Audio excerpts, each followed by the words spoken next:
धूमिल पांडुलिपि में आप सबका स्वागत है। भूली बिसरी कहानी में आज सुनिए आशापूर्णा देवी जी की कहानी कैक्टस। आशापूर्णा देवी जी का अन्य उपन्यास हमारी प्लेलिस्ट से मिल जाएगा। नाम है स्वर्णलता। स्वर्णलता के जीवन की आत्मकथा। निहायत जरूरत के समय वांछित वस्तु का हाथ लग जाना मनुष्य के भाग्य में कभी कभार ही होता है, और भारती के भाग्य में वही दुर्लभ घटना घट गई। खबर मिलते ही भाग्य की इस अप्रत्याशित करुणा पर खुशी से पागल हो गई भारती। उस खबर को पाने के बाद उस दिन जब तक कि वह कॉलेज में रही सोचती रही कि किस भाषा में और किस ढंग से यह खबर शिशिर को सुनाएगी और कब सुना सकेगी। सच ही मकान की चिंता में जब भारती और उसके पति परेशान हो रहे हैं, नए नए अपमान की ज्वाला, नई कड़वाहट से मन पीड़ित हो रहा है, हर छुट्टी का दिन दोनों मकान की खोज में ही बिता रहे हैं और अखबार खोलते ही सर्वप्रथम पाठ्य समाचार मकान और जमीन का कॉलम ही होता है। ऐसे समय में समाचार जैसे विधाता के हाथों आशीर्वादी फूल की तरह ही लगता है। हालांकि घर में समस्या होने का कोई कारण नहीं था, क्योंकि जिस मकान में वे लोग किराए में से रहते थे उस घर में सुविधाएं ही अधिक थी। मगर कुछ दिनों से मकान मालिक को ही ये लोग नापसंद होने लगे थे। प्रतिदिन बढ़ रहे मकान किराए की खबर सुन सुनकर उनके मिजाज भी 7वें आसमान पर पहुंच चुके थे। असर पड़ा था इतने दिनों से रहते आए किराएदारों पर। जब भारती की शादी भी नहीं हुई थी तब से शिशिर यहीं है। शादी के बाद दुल्हन के रूप में इसी घर में आई। आकर देखा नीचे मकान मालिक, ऊपर ये लोग रहते हैं। मगर मकान मालिक होकर भी अपनों जैसा व्यवहार था उनका। शिशिर की माँ के साथ मकान मालकिन की गहरी दोस्ती थी और शिशिर की मृत्यु के बाद वही माँ मौसी की तरह इनकी देखभाल भी करती रही। बहू बहू कहकर 20 बार खबर लेती रही। सुख दुख में अभिभावक की भूमिका भी निभाते रहे थे वे लोग। मगर काल क्रम में वे अभिभावक ही अब पराया सा बर्ताव कर रहे हैं।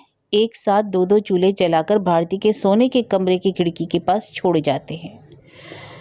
रात के 9 बजते बजते गेट पर ताला मार देते हैं। भारती के घर के कपड़े बरामदे पर सूखते देखकर ही चिल्लाना शुरू कपड़े माथे पर लग रहे हैं।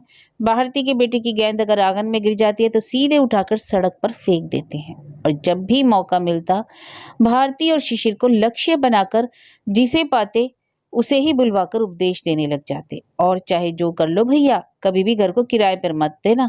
ये किराएदार इतने खतरनाक होते हैं कि एक बार डेरा गाड़ लिया तो जिंदगी भर नहीं हटेंगे, पुरखों तक यहीं रह जाएंगे। ऐसे ही कुछ ना कुछ कहते रहते हैं। यानी किराएदार भगाने की हर तरकीब वे आजमा चुके थे और भारती और शिशिर के लिए यह स्थिति अत्यंत पीड़ादायक रही। विशेषकर सुना सुनाकर कही गई बातें हजम नहीं होती। अपमानजनक कार्यों में से अपमानजनक बातें और भी पीड़ादायक होती हैं और उसी की मात्रा बढ़ती जा रही है। कारण शायद यही है विश्वव्यापी मूल्य वृद्धि। पिछले हफ्ते अखबार में विज्ञापन देखा, 2 कमरे, रसोईघर, बाथरूम, 250 रुपये। इसी हफ्ते वह बढ़कर 325, अगले हफ्ते शायद बढ़कर खैर। इसी बहाने अब तक का सौहार्दपूर्ण वातावरण कटुता में बदल गया। यही अफसोस की बात है। और यह कटुता इतनी निर्लज्ज रूप ले चुकी है कि सच्चे दुश्मन भी शर्मा जाए।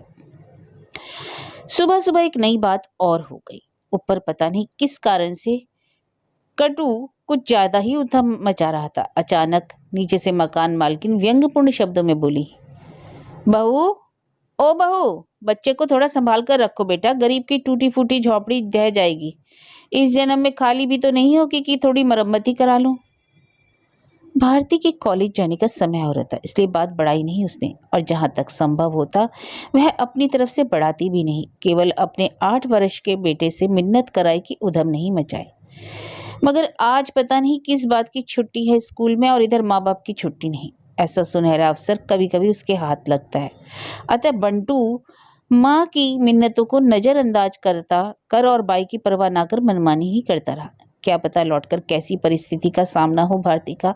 और पहले जब बंटू और छोटा था, यही लोग दिन रात बंटू को अपने पास रखते थे, नहलाते थे, खिलाते थे और सुला भी लेते थे। शायद उन्हीं के आग्रह और स्नेह के कारण ही कॉलेज की नौकरी बहाल रख सकी थी भारती। कितना प्यार जताकर यही लोग कहा करते थे, तुम लोग धन्य हो बहू, आजकल की लड़कियां घर बार संभालती, पकाती, खिलाती हैं और उधर मोटी रकम कमा कर भी लाती हो। हम तो कुछ भी नहीं करते, इतना तो कर सकते हैं। चक्का घूम गया और सब कुछ बदल गया। अब हवा में बातों के तीर छोड़े जाते हैं और बंटू को छोड़कर जाती तो इस प्रकार के तीर कान पर आकर चुभते। माँ चली बैग लटका कर सज संवर कर, अब बेटे की धमा चौकड़ी को भोगे पड़ोस वाले, अच्छी मुसीबत हो गई। ऐसी अभद्र टिप्पणियां करने वाले वे ही थे जो बंटू को चांद का टुकड़ा कहकर प्यार किया करते थे और उसकी जन्म संभावना के दिनों में भारती को अचार खिलाते और हजारों उपदेश दिया करते थे। हो सकता है बहू बनकर आई भारती की बढ़ती हुई डिग्रियां और फलस्वरूप कॉलेज की अध्यापिका बन जाना ही उनकी निराशा का एक और कारण ही। खैर, यह भारती के सोचने की तो बात नहीं।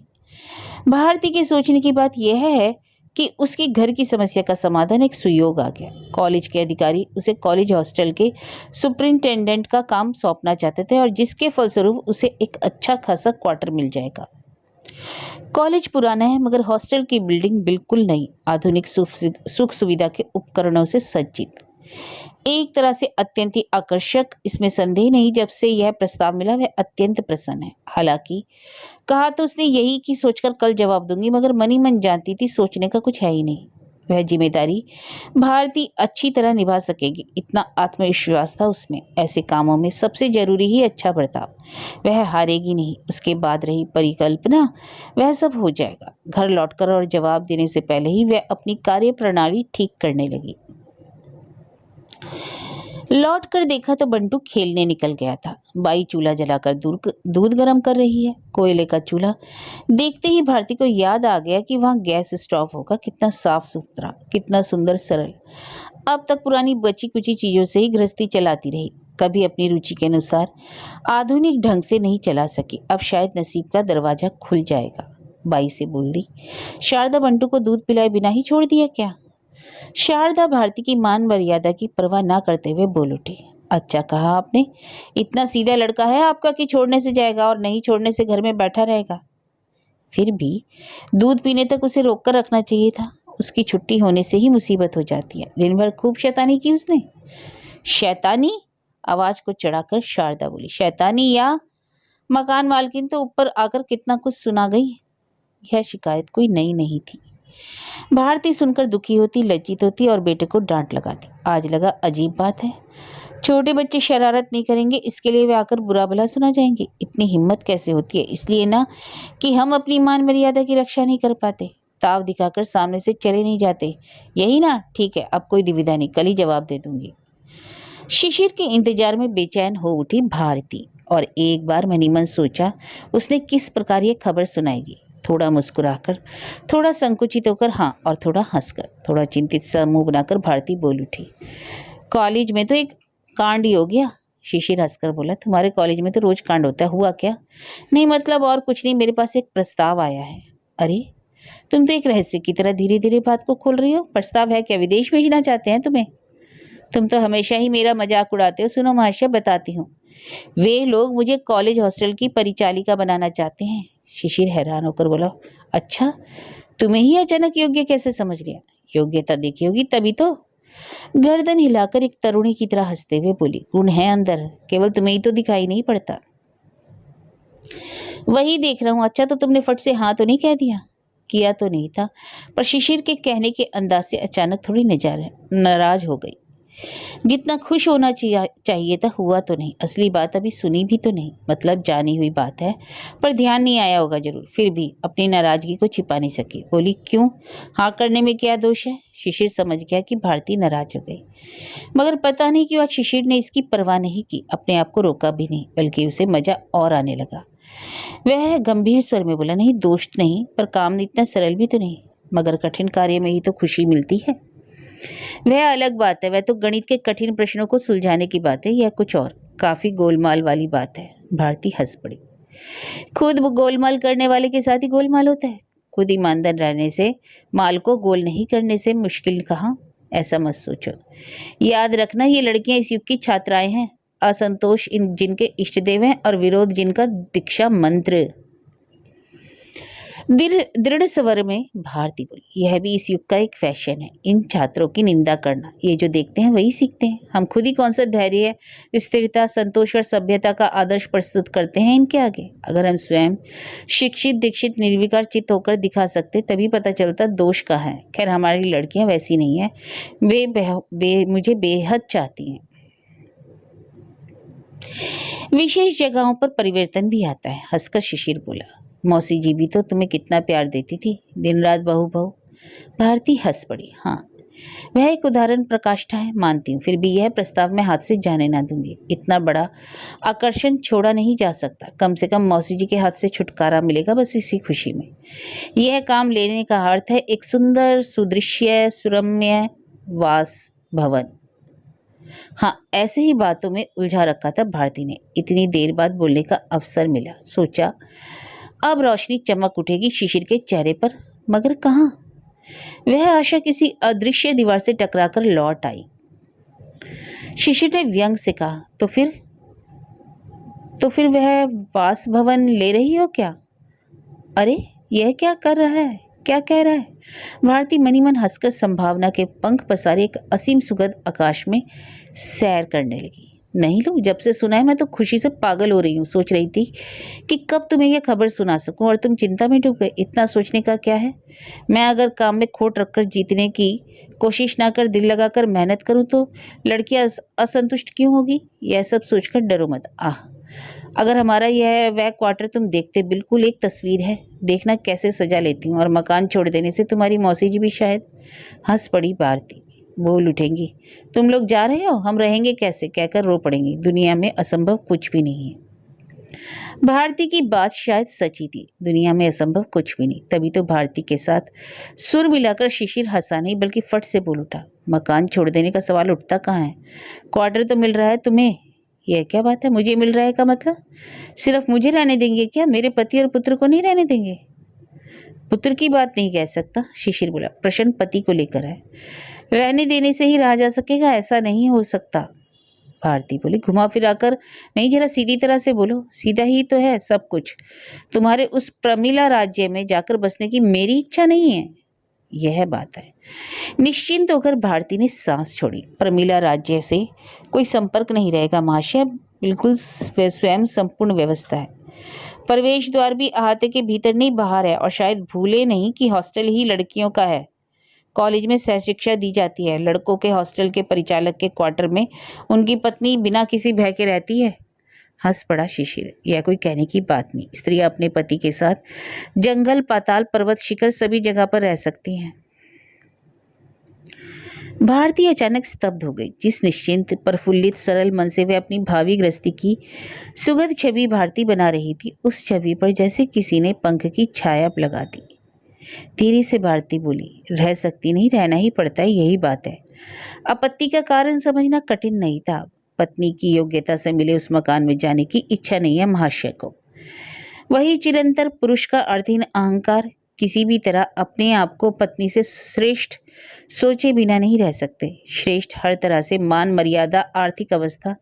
अरे बाबा, जिस युग में 10 वर्ष की लड़की को ब्याहकर अपनी गृहस्थी के कारागार में जीवन भर के लिए बांदी की तरह भर लेते थे, उस युग की चिंता, चेतना, अभ्यास को भूल क्यों नहीं सकते तुम लोग? इतने दिनों तक स्वामी, प्रभु, वर आदि अनेक श्रेष्ठ विशेषण अपने नाम के साथ जोड़कर राजपाट तो बहुत किया तुम लोगों ने। अब वह कृत्रिम मोह टूटता क्यों नहीं? एक बार ज्ञान की आंखें खोलकर तो देखो। फिर मन ही मन भारती ने सोचा यह सब, मगर मुंह से कुछ बोली नहीं। बात बदल कर बोली, देखो तो तुम्हारे आते ही बात छेड़ दी मैंने। अभी तक हाथ मुंह धोया नहीं तुमने, ध्यान ही नहीं रहा। जाओ झटपट। आलोचना, सोच विचार सब बाद में करना। उस समय तो बांध दे दिया, मगर फिर तरंग तो उठेगी।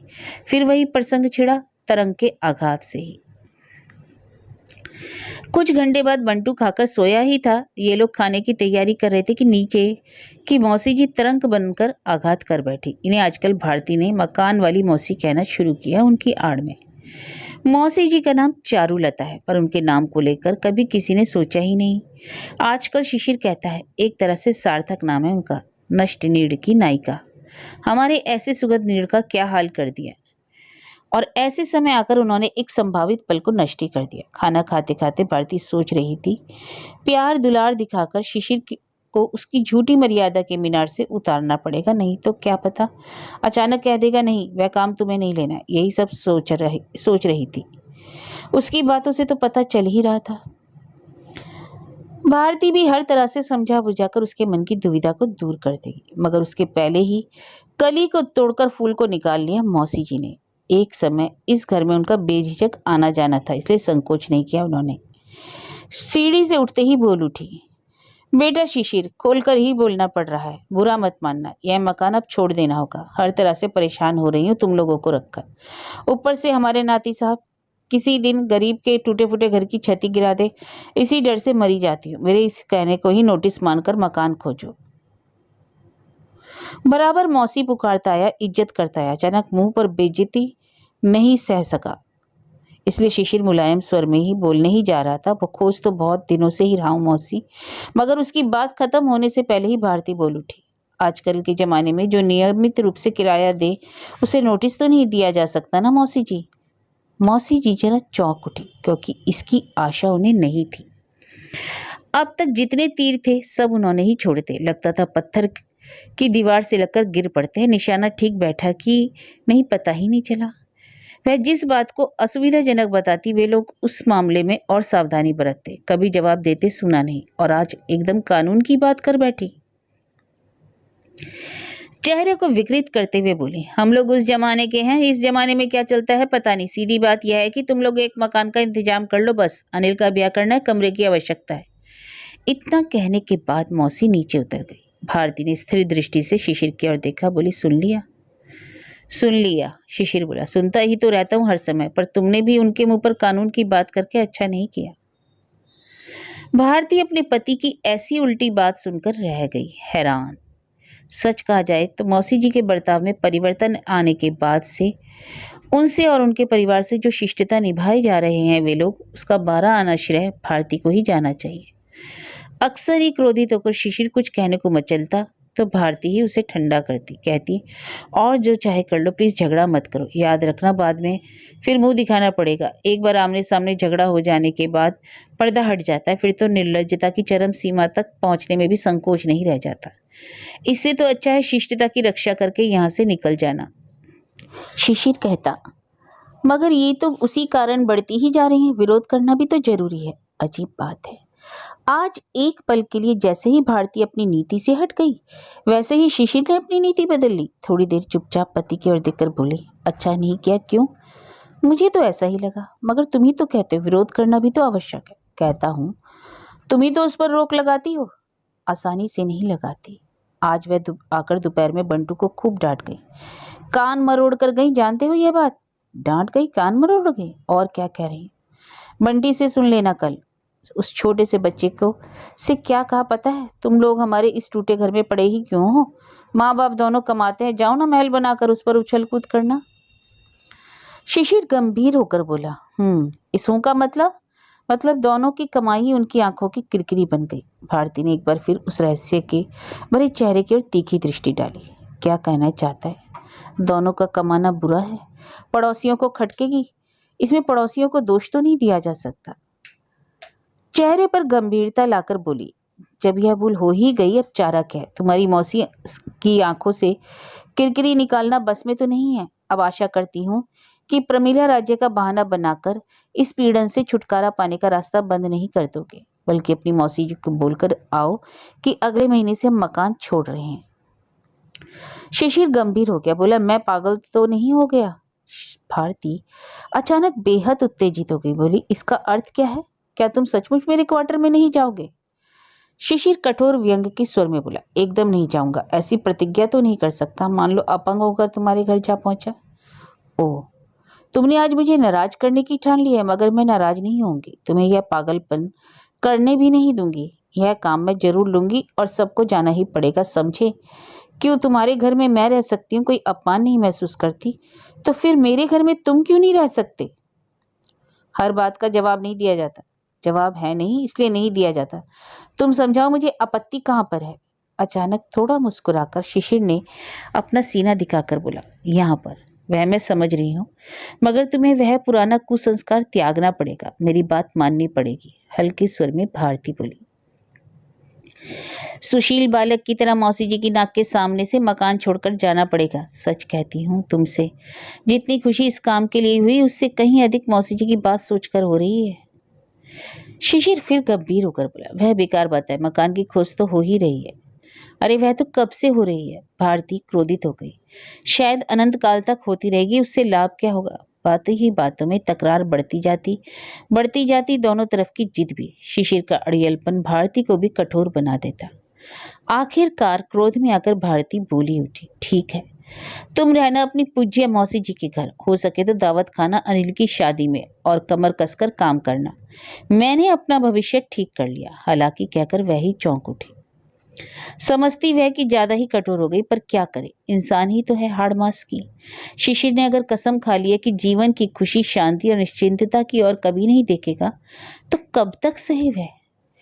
कर्मशः उसके मन में कुटिल विचार आते। सोचती, ओह तुम पुरुष होकर एकदम राजा बन गए, तुम्हारे ही अहंकार की जीत हो। क्या मैं इंसान नहीं? अपनी उन्नति, अपना भविष्य, अपनी आर्थिक सुविधा नहीं देखूं?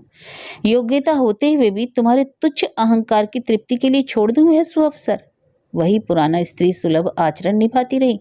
इसी का नतीजा यह है कि तुम इस तरह सोचने लगे। अभी दिन भर का काम करके थक जाती हूँ, फिर भी कभी 5 मिनट आराम करने का नहीं सोचती। कभी आशा नहीं करती कि एक गिलास पानी कोई सामने ला कर दे। घर आते ही कपड़े बदलकर मैं काम में जुट जाती हूँ, ताकि घर आकर तुमको सब कुछ साफ सुथरा दिखे। घर लौटते समय बेटे को स्कूल से लेकर आती हूँ, उसे खिलाती पिलाती, संवारती और खेलने भेज देती हूँ, ताकि वह तुम्हारे आने से पहले ही खेल कर लौट आए। इसके लिए 100 बार समझाती हूँ, क्योंकि जानती हूँ तुम थोड़ी सी बात पर चिंतित हो उठते। जानती हूँ कि आकर उसे ना देखने से तुम्हें बुरा लगता है। बंटू की देखभाल करके कभी शायद खड़े खड़े एक कप चाय पीकर ही चौके में चली जाती हूँ, ताकि तुम्हारे आने से पहले खाना पकाने का काम पूरा कर लूं। मेरे और तुम्हारे आने के बीच 2.5 घंटे का अंतर है, तभी इतना कुछ संभाल पाती हूँ। उस थोड़े से समय में ही तुम्हारी पसंद का नाश्ता भी बना लेती हूँ, ताकि चाय के साथ तुम्हें दे सकूं। इसी के साथ अपने को भी सवार लेना पड़ता है कि चाय की मेज पर तुम्हारा साथ दे सकूं। ऐसा नहीं कि केवल मुझे ही अव्यवस्थित वेशभूषा नापसंद है, तुम्हें भी तो पसंद नहीं। दिन भर काम कर लेने के बाद इतनी भागदौड़ करने में मुझे कोई तकलीफ नहीं होती क्या? बहुत तकलीफ होती है, मगर तुम्हें खुशी होगी सोचकर सब सह लेती हूँ। आज तक मेरी जीवन नैया चलती रही तुम्हारी खुशी की पतवार के अनुकूल, मगर तुमने जीवन में एक बार भी यह नहीं कहा, वह खुश होगी। तुम अपने अहंकार में अटल हो। मैं सभ्य और ममतालु हूँ, तभी तुम्हें याद नहीं दिला रही कि इस काम को लेने से जो अतिरिक्त रुपए आएंगे, उसका अंक तुम्हारे जैसे मामूली क्लर्क के लिए उड़ा देने में लायक नहीं। याद नहीं दिला रही हूँ। महीने भर में जो तुम कमाते हो वह मेरे केवल 12 दिन की ही कमाई है। याद दिलाऊं भी तो कैसे? खुद भी कभी याद किया क्या? आज तुमने मुझे बहुत निराश किया, इतना दुख दिया, तभी याद आ रहा है। हाँ, दुखी भारती के मन में ऐसी उल्टी सीधी चिंता मंडरा रही है। मगर अगले दिन जब कॉलेज में बात फिर से छिड़ी तो भारती बोली, सोचकर देखा मैंने, मैं इस काम के लायक नहीं हूँ। अध्यक्ष ने किया, योग्यता का विचार करना हमारे हाथ में छोड़ दीजिए और झटपट हस्ताक्षर कर दीजिए। बाकी अध्यापकों ने भी समझाया। उसकी सहेली लीला घोष बोली, तू 1 नंबर की बुद्धू है। जरूर तू अपनी रूढ़िवादी पति देव के मना करने पर यह मौका छोड़ रही है। मैं सोच भी नहीं सकती, मुझसे पूछा होता तो मैं खुशी से झूम उठती। हंसकर भारती बोली, वह तो मैं भी झूम रही हूँ। अरे रहने दे बनावटी बातें। कर्ता की इच्छा से कर्म वाला युग अब चला गया, देख नजर उठाकर दुनिया की ओर। अचानक भारती का दिल फिर गया। बोल उठी, ठीक है, मगर ठीक रहा कहाँ? जीवन तो ही बेतरतीब हो गया भारती का। शिशिर ने वही सवर अपनाया। बोले, ठीक है, तुम्हारी बात ही रह जाए, मैं यहाँ रह जाता हूँ, तुम बंटू को लेकर। भारती डर गई, बहुत ही असहाय महसूस करने लगी। वह विनम्र होकर झुक गई। देर रात को जब बंटू सो चुका, इस कमरे में चली आई। पति के सीने से लगकर बोली, देखो मेरी बात मानो, मैंने तो जाकर ना ही कर दिया था बिल्कुल, मगर इतनी मिन्नत करने लगे सबकी, आखिर और सच कहो तो कोई तर्क था भी नहीं मेरे पास। पति यहाँ आना नहीं चाहते, यह तर्क काफी नहीं था शायद। सीने से लगी पत्नी के दिल की भाषा समझने की कोशिश नहीं की शिशिर ने, बल्कि अपने को जरा अलग ही हटा लिया उसने। भारती फिर भी और झुक गई। इंसान से बेवकूफ़ी भी तो होती है, गलती भी होती है, यही सोच लो ना। मैंने भी गलती की है, तुम उसे संभाल लो। शिशिर कठोर स्वर में हंस पड़ा, बोला संभालूंगा मैं, क्या कहती हो?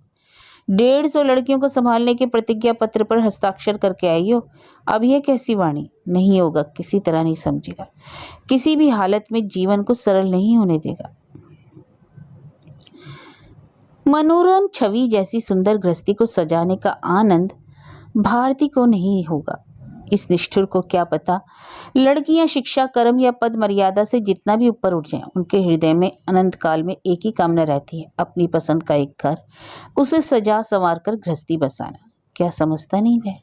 जान नहीं पाता, शायद ठीक ही जान लेता है। सभी पुरुष जान लेते हैं और लड़कियों की उस कमजोरी का फायदा उठाकर ऐसा दिखावा करते हैं कि उनको किसी चीज की जरूरत नहीं। घर, घर शब्द उनके लिए कोई सपना नहीं, कामना नहीं, साधना नहीं, केवल एक आश्रय स्थल है दिखावा करने। कृपा करके उसने जो घर बसाया है वह केवल नारी की कामना पूरी करने के लिए। स्वयं वह निर्लिप्त, उदासीन और फंसा हुआ महज एक प्राणी है। घर गृहस्थी के साथ उसे जबरदस्ती बांध कर रखा गया है। तभी तो नारी मन के छोटे छोटे सुख, छोटी छोटी आशा, छोटी छोटी चाहतों को अनायासी अनसुनी कर देते हैं। शिशिर सो गया। भारती को याद आने लगा, एक बार भारती की बहन की शादी में बारात गए थे वे लोग। रात हो गई। भारती की माँ ने कितना अनुरोध किया था बाकी रात वहीं ठहर जाने के लिए। बोली थी कल सुबह यहीं से खा पीकर दफ्तर चले जाना बेटा, आज इतनी रात को। शिशिर ने भारती की माँ का अनुरोध ठुकरा दिया, अर्थात भारती के अहम को ठेस पहुंचाई थी। फिर भी शिशिर के वो सुबह खाने की दिक्कत होगी सोचकर स्वयं भी उतनी रात को शिशिर के साथ भारती लौट गई। भारती को याद आया और एक दिन। हाँ, इस तरह तरह एक एक करके कितने ही दिनों को याद भारती को आई जिनमें शिशिर की हृदयहीनता साफ साफ उजागर हो रही थी। शायद वे सब बातें जीवन में कभी याद नहीं आती भारती को। आज भी पता नहीं मन के किस कोने में छिपी हुई थी वे यादें, मगर आज सब उठकर सामने आने लगी, अदालत में खड़े हुए एक एक गवाह की तरह। भूल गई भारती की वह पीएचडी है, भूल गई कि एक विशिष्ट कॉलेज में अध्यापन करती है, भूल गई अपने कर्म क्षेत्र में उसकी कितनी मान मर्यादा है। एक कमसिन तरुणी की तरह, नवविवाहित रूठी हुई वधू की तरह रो रो कर तकिया भिगोने लगी। अच्छा हुआ कि गवाह नहीं रहा कोई। इसी तरह सब कुछ सुरक्षित रहा, मान सम्मान सब कुछ। निर्जन में आंसू का कोई दशक नहीं होता, एकांत चिंता का कोई साक्षी नहीं होता। शिशिर का ही कोई एकांत लोक नहीं है। कौन कह सकता है, हो सकता है वह भी पीड़ित हो रहा, दुखी हो, रूठा हुआ हो, क्योंकि वह अपनी तरह से सोच रहा है, अपने दृष्टिकोण से देख रहा है, अपनी चिंतन धारा के अनुसार राय दे रहा है। दोनों में से किसी का कोई प्रत्यक्ष प्रमाण नहीं। इतने दिनों तक दोनों एक दूसरे में ऐसे संपूर्ण थे, उनका कोई ऐसा मित्र भी नहीं था जिसके पास जाकर दिल का बोझ हल्का करे। इसी वजह से ये दोनों बंधुहीन अपनी अपनी दुर्गति से परिचालित होते गए और प्रमाणित करते गए दुर्गति का असाध्य कुछ भी नहीं। उन लोगों ने एक और उपलब्धि को प्रमाणित कर दिया, मनुष्य में कितने परिवर्तन आते हैं। क्योंकि अगला दृश्य कुछ ऐसा ही है। तस्वीर जैसे उस सुंदर घर को पौधे, रंगीन मछलियां, कुशन, पर्दे, सोफे आदि से सुंदर ढंग से सजाकर बंटू को लेकर अकेले रहती है भारती। एक छोटा सा नौकर है दिन रात के लिए, जो अपनी छोटी छोटी बाहों से घर को धूल रहित स्वच्छ बनाकर रखता है। एक बाई है जो दोनों शाम आकर मोटे मोटे काम कर देती है, ऊंची मेज पर रखे गैस चूल्हे पर खाना पकाती है, बेसिन में साबुन का झाग बनाकर कपड़े धोती है। कभी कभी भारती उस बाई की ओर ईर्ष्या की दृष्टि से देखती है, क्योंकि अचानक ही कभी उसे याद आ जाता है चारुलता मौसी का घर का वह कालिक भरा रसोई घर, जिसमें ईंट से बने चूल्हे पर कितने सालों तक वह खाना पकाती रही। याद आ जाता है नहाने का बाद वह बाथरूम जिसके फर्श पर सीमेंट उखड़ा हुआ था। वही तो जगह थी जहां भारती कपड़े धोती और एक बेसिन वाले बाथरूम का सपना देखती, मगर अब तो एक रुमाल भी धोने को जी नहीं करता, चौके में जाकर 2 आलू की भाजी तक बनाने को जी नहीं करता। पता नहीं क्यों। क्या भारती पैसे वाली हो गई इसलिए, या कि शाम होते ही उसके सुंदर गोल बरामदे में अध्यापिकाओं की झमघट होती है इसलिए समय नहीं मिलता। उस झमघट की प्रधान वक्ता लीला घोष कहती है, दिखा दिया तेरे उस परम गुरु ने। मैं कहे देती हूँ भारती, कहीं कुछ नहीं है, ईर्ष्या है बस। पति पत्नी के रिश्ते में यह चीज कुछ अधिक मात्रा में ही होती है, समझी। मिलकर काम करने में से जो लाभ होता है उसी की खातिर अपनी ईर्ष्या को ढक कर रखते हैं ये। फीकी हंसी हंसकर भारती बोल दी, इतनी बात कैसे जान गई? देख कर वत्स, देख कर। क्या कभी तभी शादी नहीं की तुमने? अरे नहीं, इसलिए नहीं। लीला घोष हंस पड़ी। अभी भी मिले तो कर लूं। ऐसे चेहरे वाले से कौन ब्याह करेगा बोल? तभी तो ये हाल है, पर समझती हूँ सब। हंसी का फुवारा छूटता, साथ में चाय की नदी बहती। वह छोटा नौकर सावधानी से ट्रे में उठाकर कीमती प्यालों में ले आता सुनहरी चाय। भारती को उठना नहीं पड़ता। शीशे की खिड़की पर लगे गमलों में लगे कैक्टस कोई सर उठाकर खड़ा रहता, कोई अपनी टेढ़ी मेढ़ी बाहें इधर उधर फैलाकर शीशे पर एक विकृत आदमी जैसी छाया तैयार करता। हवा से पर्दा कांपता। उनकी हंसी ठहाके के बीच भारती की नजर उधर पड़ती, शायद सोचती ऐसी भी क्या बुरी हूं। फिर एक समय बाई आकर पूछती, दीदी जी मुन्ना को खिला दूं अभी? भारती नाराज होकर कहती, क्यों? अभी खिला देने से तुम्हारा भागना आसान हो जाएगा ना? ना, 9 बजे से पहले नहीं खाएगा, पड़ेगा 9 बजे तक। बाई भारी स्वर में कहती, अपने लिए नहीं कह रही थी, पढ़ते पढ़ते नींद आ रही है इसलिए। चली जाती है गुस्सा दिखाकर। भारती की सहेलियां कहती, वह बेचारा जरा अकेला महसूस करता है। भारती शीशे पर पड़ी टेढ़ी मेढ़ी छाया की तरह देखकर अनमने भाव से बोलती, हाँ कभी कभी यही सोचती हूँ, किसी बोर्डिंग में डाल दूं कम से कम दूसरे लड़कों के साथ। और शिशिर, सच कहा जाए बाहर से शिशिर की हालत भी बुरी नहीं लगती। ऊपर के कमरे छोड़कर वह चारुलता मौसी की बैठक में समा गया है, पेइंग गेस्ट बनकर। देखभाल में कोई कमी नहीं। मौसी जी स्नेह से गदगद होकर सदा करुणा बरसाती है। शिशिर की कमीज के बटन लगे हैं या नहीं, यह देखने का जिम्मा भी उन्होंने अपनी बेटियों को दे रखा है। यह ममता केवल दिखाने के लिए, ऐसा कहना मौसी जी के प्रति अन्याय होगा। ममता वशी तो कर रही हैं। स्नेह ममता की धारा बराबर बहती रहती है। एक तीव्र इच्छा के वशीभूत होकर उनका स्वार्थ उन्हें कठोर, कर्कश और निर्लज बना रहा था। वह बाधा दूर हो गई। ऊपर वाले कमरों में हल्की रंगाई पुताई करके किराए के में आशा अनुरूप वृद्धि कर एक किराएदार को बैठा दिया। उसके अंदर से बैठक का भी आधा हिस्सा और 2 बार भोजन के लिए शिशिर से मुट्ठी भर भरकर पैसे ले रही हैं। तो फिर एक बार निर्लज होने में दिक्कत क्या है? एक बार फिर निर्लज होकर शिशिर के लिए ममता बरसा रही हैं चारुलता मौसी। जिसकी बीवी भाग गई, उस शिशिर के उदासीन मन पर आगे इस निर्लज्जता की कड़वाहट का असर नहीं होगा, इतना भी मौसी जी जानती हैं। मगर क्या शिशिर इतना उदासीन हो गया कि आधे घर में ही राजी हो गया? तो हो गया, शायद शिष्टाचार के कारण, क्योंकि अब तक उस कमरे में जो अविवाहित बेटा सोता था उसे हटाना ठीक नहीं लगा शिशिर को। इसलिए बोला, रहने दीजिए, अनिल को सोने दीजिए जैसे सोता था, कमरा बड़ा है। शिशिर के छोटे जैसा भाई जैसा ही तो है अनिल। पहले शिशिर के पास कितने हट करता था, कितना परेशान करता था शिशिर की माँ को। शिशिर भी अब अधिक जगह लेकर क्या करे? कट ही तो रहे हैं दिन, कट जाते हैं रातें। एक थाल भोजन की, एक बिछौना सोने को, और नहाने के समय छोड़े, धोती, गंजी, तौलिया सब हाथ के सामने धुले सूखे मिलते हैं। इतना में ही तो हो जाता है। इससे अधिक चाहने को है ही क्या? कोई बाधा बंधन, कोई उत्तरदायित्व नहीं। ऐसी जिंदगी का एक अलग ही राग होता है। महीने के प्रारंभ में रुपए थमा देने के बाद दोबारा सोचना नहीं पड़ता कि खाने के लिए खटना भी पड़ता है। घर चलाने के लिए केवल रुपए काफी नहीं है, तेल, नमक, लकड़ी के धंधे में ही दुनिया छान लेनी पड़ती है। सच ही तो है। अब तो सुनना भी नहीं पड़ता। सुना है पाव रोटी अब से कूपन के बिना नहीं मिलेगी। क्या आफत है देखो। सुनना नहीं पड़ता। मेरा कोई काम तुम क्यों नहीं करते? जरा सुनो तो। जाओ एक बार जाकर देख तो आओ, क्या सचमुच बाजार से तेल गायब है? नहीं सुनना पड़ता। शहर से लौटते समय एक बार दुकान होकर आना, चाय बिल्कुल खत्म है। देखो आज तो समय है, बंटू को लेकर एक बार साउथ टेलरिंग के यहाँ जा सकोगे? कुछ शर्ट पैंट की जरूरत थी उसे आश्रय मिल गया है एक अखंड निश्चिंतता के शब्दहीन जगत में। इस शब्दहीन जगत में बाहर से आ रहे छोटे मोटे शब्द बुरे नहीं लगते। उन शब्दों में कोई जिम्मेदारी नहीं है, कोई गिला शिकवों का आक्रमण। ये शब्द केवल कानों पर गुजरते हैं। वे शब्द समूह है। पुराने दिनों की तरह बड़े उत्साह के साथ अनिल अपने फुटबॉल टीम की बातें करता है। अच्छा ही लगता है शिशिर को। मौसी जी की बेटियां जब तक बोल उठती हैं, उफ शिशिरदा कितने अनमने हैं आप, कल से आपकी सुराही में पानी नहीं, कहाँ भी नहीं। बुरा नहीं लगता सुनने में। और मौसी जी जब खाने के समय सामने पंखा झलती है और कहती है, कितना कम खाते हो आजकल, देखकर दिल हाय हाय कर उठता है। दीदी जब थी घी से सनी रोटी भरकर रख देती, बेटा कॉलेज से आकर खाएगा। क्या दिन थे वे सब। उस समय खुशी के आवेग से शिशिर की आंखें भर जाती। घुमा फिराकर शिशिर की माँ की बात ही छेड़ती चारुलता मौसी। कैसी गहरी दोस्ती थी दोनों में, याद दिला देती। बीच बीच में सांस छोड़कर कहती, क्या जाने कैसा दिल है बहू का, इस तरह गृहस्थी लुटाकर नौकरी में तरक्की करने चली गई। हम लोग तो ऐसा सोच भी नहीं सकते, ना बाबा ना। हो सकता है यह केवल भारती की निंदा करने के लिए नहीं बोलती, शायद सच्चे मन से ही निकलती हूँ बातें। असहाय अकेले पुरुष के प्रति ममता नारी मन की सहज प्रकृति है, चाहे वह किसी भी उम्र में क्यों ना हो।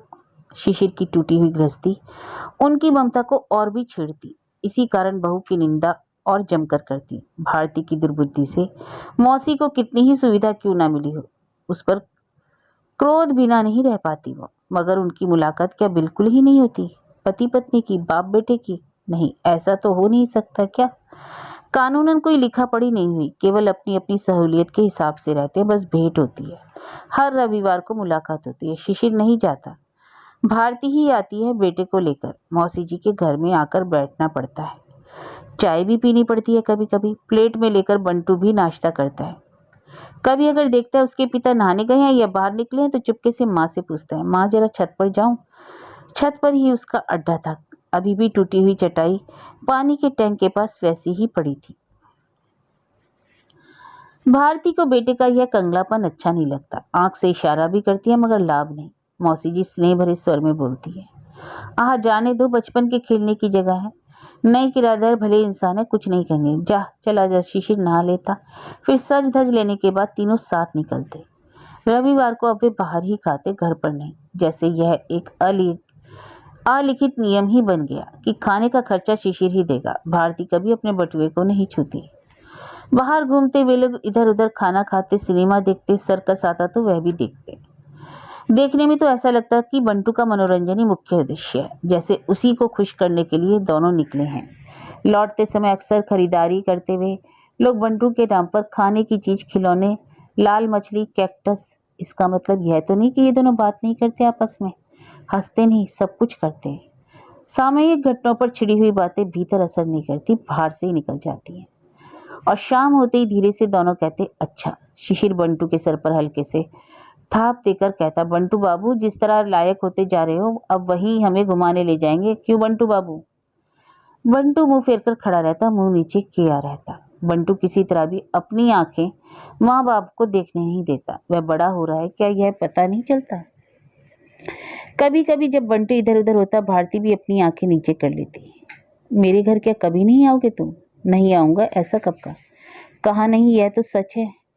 चला जाऊंगा किसी दिन। भारती चुप हो जाती, मन ही मन सोचती, अच्छा मैं कभी अस्वस्थ भी तो नहीं होती। कैसा अटूट स्वास्थ्य दिया है भगवान ने। कल्पना करती कि वह अटूट स्वास्थ्य जब टूट चुका है। कॉलेज के अधिकारी वर्ग खबर भेजते हैं शिशिर को, मगर कल्पना कल्पना ही रह जाती। फिर अगले रविवार स्वस्थ और शक्ति से भरपूर भारती जा पहुंचती चारुलता मौसी के घर। शायद जानबूझकर कुछ देर से ही पहुंचती ताकि शिशिर तैयार ही मिले, पर यह आशा प्राय पूरी नहीं होती। जब तक उन्हें देखता नहीं, शिशिर हिलने का नाम नहीं लेता है। लाचार होकर उसे मौसी जी के चौके के दरवाजे पर बैठना पड़ता है। और बंटू छत पर जाने को बेचैन रहता, मगर पहले की तरह अब जिद नहीं करता। बड़ा शांत हो गया है बंटू, शांत और गंभीर। मान लेना पड़ेगा, बंटू भी ठीक है। ठीक नहीं होता तो शांत क्यों हो जाता? हर हफ्ते इसी घटना की पुनरावृत्ति होती। एक ही जग उत्साह से हर रविवार का प्रारंभ होता और एक ही निराशा उसका अंत। मगर आश्चर्य की बात यह है कि यह जीवन अब उन्हें अजीब नहीं लगता। परिस्थितियों के साथ बिल्कुल खप गए हैं ये लोग। अच्छा समझौता हो गया है उनके साथ। विनिंद्र रातों की अपार क्लांति लेकर भी भारती सुबह सहज भाव से लाल मछलियों को खाना देती, कैक्टस के गमलों को धूप की ओर घुमा देती और सोचती कुछ और खरीदने पड़ेंगे शायद। शिशिर भी रविवार की शाम को घर लौटकर बिस्तर पर हाथ पैर पसार कर सोचता कि अगले रविवार को क्या उपहार दिया जाए बंटू को। इंसान कितना बलशाली है, यही उसका सबूत है।